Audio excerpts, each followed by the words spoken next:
할렐루야. 행복한 정시 기도 시간입니다. 어제에 이어서 오늘도 어떻게 세상이 할 수 없는 이런 문제를 우리가 할 수 있게 된가, 우리에게 맡겨준 유일한 축복이고 권능입니다. 자, 베드로전서 2장 9절입니다. 그러나 너희는 택하신 족속이요 왕같은 제사장들이요 거룩한 나라요 그의 소유된 백성이니 이는 너희를 어두운 데서 불러내어 그의 귀한 빛에 들어가신 이에 아름다운 덕을 선포하게 하려 하심이니라. 아멘. 사랑하는 여러분, 지금 이 세상에 이루어진 일들은 몇 사람의 정치인들이나 엘리트에서 움직이는 것 같아도 실은 그렇지 않습니다. 지금은 만인 제사장 시대입니다. 그래서 모든 성도들이, 구원받은 성도들이 왕 같은 제사장의 사명을 가지고 가야 돼요. 왕이라 한 말은 흑암을 꺾을 수 있는 거예요. 모든 재앙과 저주를, 질병을 가져다 주는 마귀를 꺾어버리고, 그리고 나서 그 사람의 한 제사장의 권세로 그의 죄를 씻어줘야 돼요. 두 가지 사역을 해야 돼요. 흑암을 꺾어주고 죄를 씻어줘야 하나님의 은혜와 치유 역사가 일어나는 거예요. 마귀를 이기지 못하고 죄를 씻어버리지 못한다면 절대 치유되지 않는 병은 훨씬 많다는 걸 아셔야 돼요. 의사가 진단하지 못하는 병, 세상의 임금이나 대통령들이 하지 못하는 일들, 유엔이나 여러 가지 기구들이 모여도 할 수 없는 일들 하고자 물론 노력은 하지만 그게 여러 가지 기후 변화라든지 환경 변화라든지 이런 것은요 절대 불가능합니다. 자, 우리가 빈곳 치유해야 돼요. 내가 있는 곳에서 가까운 곳, 연약한 자, 아무도 손 못 대는 그곳에서 우리가 해야 될 일이 뭐냐면 치유 내용은 복음으로 해야 돼요. 내게 있는 것으로 내게 주노니 나사렛 예수 그 이름, 그거 해야 돼요. 길 가다가 한다니까. 문제 볼 때마다. 이게 우리가 베드로가 먼저 했지만 그것은 모든 사람에게 주는 만인 제사장이에요. 저와 여러분이 아니면 절대 세상을 못 살려요. 그래서 오직 복음으로 이게 24시 항상 하고 하나님의 때까지 지속하고 하나님이 역사하는 날까지, 그래서 영원한 치유를 받아야 돼요. 영혼 치유까지.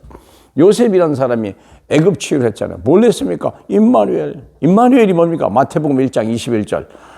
예수라, 그 이름을 예수라 하라. 그러면 하나님의 그 1장 23절이죠. 임마누엘이라 하리라. 하나님이 그와 함께 계시다라고 했잖아요. 그 하나님의 예수 그리스도의 그 이름의 그 내용을 가지고 애굽에 들어갔어요. 다른 거 가져간 게 아니에요. 요셉은 다른 걸 가져간 거예요.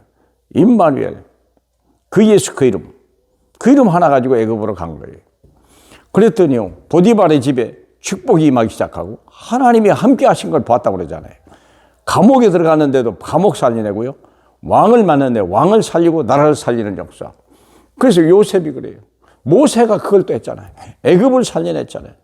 우상으로 가득 찬 그 나라에 거기에 가서 우상제단 물에 터져 어린 양의 피 하나 가지고 예수 그리스도로 충분한 거예요. 다윗이라고 하는 블레셋 치유 있죠. 골리앗을 때려 눕힌 것 같지만 그는요 만군의 여호와, 그 이름의 능력이 얼마나 엄청난 것인지 그들에게 보여준 거예요. 그게 보여준 거예요. 그러니까 우리가 많은 사람들이 그 비밀을 모르는 거예요. 그러니까 여러분이 처한 현장에서 여러분 스스로가 이 복음의 증인이 돼봐라. 치유내요. 그러면 교회도 마찬가지. 초대교회가 아무도 몰랐던 이 초대교회 120명이 그 비밀을 알았어요. 120명이 그 비밀. 그리스도. 그분이 죽었다 살아났잖아요. 그러므로 하나님 나라가 임하고 보혜사 성령을, 그분이 약속한 보혜 성령을 보여주겠다 약속하고 그분이 땅끝까지 정인을 만들겠다고 약속하셨잖아요. 그리고 다시 오시겠다.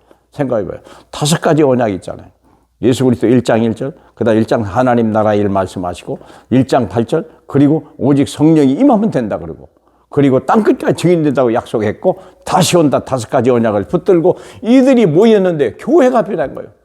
예루살렘이 변하고 온 유대가 변하고 사마리아가 변하기 시작하고, 그래서 어디까지 갔습니까? 안디옥까지.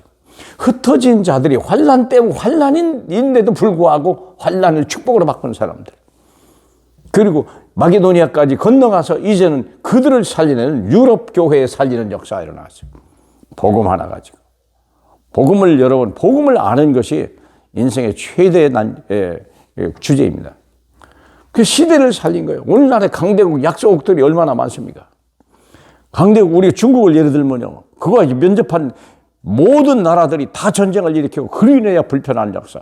그거 왜 그럴까요? 전부 귀신 숭배예요. 하나님이 없는. 그래서 그들은 막 전쟁을 하고 싸우고 이기고 죽이고 빼앗고 아끼는 마귀의 요한복음 10장 10절. 그렇죠. 도적질하고 죽이고 멸망하는 게 자기들 주특기요. 그래서 이 나라를 빨리 복음으로 변화시켜야 돼요. 복음으로. 중국 복음화 중요합니다. 이미 한국이요 1억 내지 1억 5천만 명을 중국 사람 복음화한 거 있잖아요. 빨리 복음화해야 돼요. 다른 게 아니에요. 이들이 그래서 이런 패권 국가가 없어져야 돼요. 더더구나 약소 국가들은요 문명으로 여러 가지 우상 숭배 많이 하지. 이들에게도 복음을 전해야 돼요. 그래서 가난한 나라를 부국으로 만든대요. 우리 한국같이. 한국이 그렇잖아요. 예. 평양에서 대부흥의 운동이 일어나고 그것이 6.25를 통해서 남한으로 다 내려오고 남북 그래서 남한으로 오고 남에서 고난을 통하여 우리가 기도하고 그래서 우리가 기도할 때 강대국이 돼버린 거 아닙니까? 이제는 정신병 시대예요. 모든 건 넉넉합니다. 자살이 많고 테러가 많고 또 이제 알 수 없는 여러 가지 문제들 다 정신질환이에요. 그렇잖아요. 미국에서 일어난 총기 사고 같은 얘기들, 아시아인들 테러 사건들, 심각한 정신병입니다. 그 속에 누가 역사합니까? 사탄이가. 그 죄가 역사하는 거예요. 죄의 세력이 지옥의 세력이에요. 그걸 누가 막아냅니까? 저와 여러분이. 하나님 아버지 감사합니다. 우리가 있는 이 현장에서 내가 만난 그 사람 속에서 내가 당한 그 일 속에서 하나님 우리가 할 일이 무엇인지 알게 하시고 예수 그리스도 그분을 말함으로 인하여 그리스도께서 그 모든 베드로 장인의 모든 병을 고치고 또 모든 사마리아에 있는 모든 연약한 자들을 다 말씀으로 고쳤던 우리 주님. 오늘 이 시대에도 동일한 하나님의 역사 일어나게 하옵소서. 예수님 이름으로 기도합니다. 아멘.